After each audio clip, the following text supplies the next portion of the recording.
It's easy to treat process documentation as something to get round to, but that assumption has a cost, and it usually lands at the worst possible moment. Here's the direct answer. You do not need to document everything, but you do need to document the processes you cannot afford to lose. Apply one test to every process in your business. Ask yourself, if this broke down tomorrow, or the person running it walked out, would the business take a meaningful hit?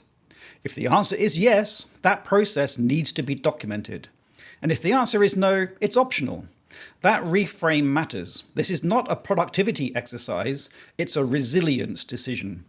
The value of documentation is not what it saves you on a normal day, it's what does not break when something goes wrong. So, which processes actually clear that bar?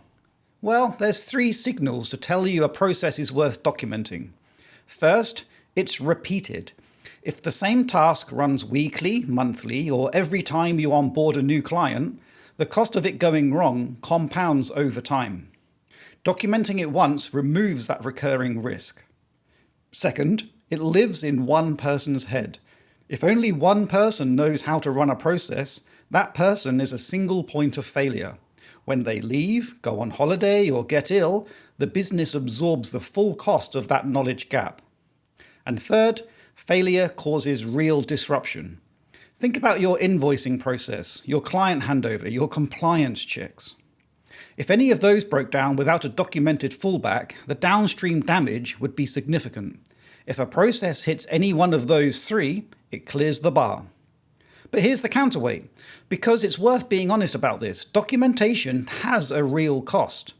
Creating it takes time, keeping it current takes ongoing effort. And if you document everything, you end up with a library that nobody reads, maintained by nobody, and drifting out of date until it causes more confusion than it prevents. But there is a version of this that creates bureaucratic noise without any resilience value. Small operators in particular can fall into the trap of documenting low-stakes processes in detail, while the genuinely critical ones stay in someone's head. The businesses that document well are not the ones that document everything. They are the ones that have identified which processes they cannot afford to leave to memory and focused their effort there. So the decision rule is simple: run the test.